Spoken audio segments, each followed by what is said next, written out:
Hey guys, welcome back to the channel. In this tech tutorial video, we're going to explain how you can adjust the text spacing for text boxes in the Webflow website builder. So let us dive into this. Navigate to your site project in the Webflow website designer. Navigate to the given page with the given text. Click into the text box. I'm going to go with this paragraph here.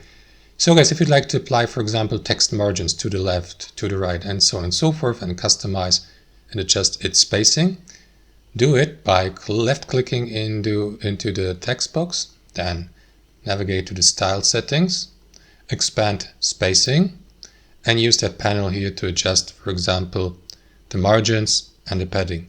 So you will see the margin direction, top, bottom, right, and left. As you can see, I have adjusted already or added bottom margin. Let me remove that by clicking into it and by setting it to 0.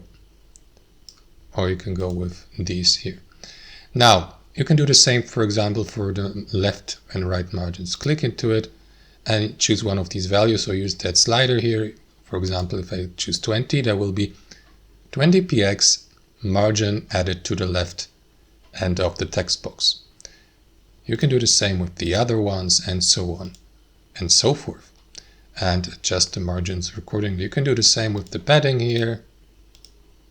For instance, left, right, using that option, or reset it by clicking to this button. And there's also another spacing, there are other spacing settings. For example, for the letter spacing, you'll find these in the typography tab here under more type options. And then you'll see the letter spacing, the text indent. You can customize these as well by using these numbers here, and so on and so forth, guys. And that's it. Thanks for watching. Hope you enjoyed it, got some value from it, and I'll see you next time on our channel.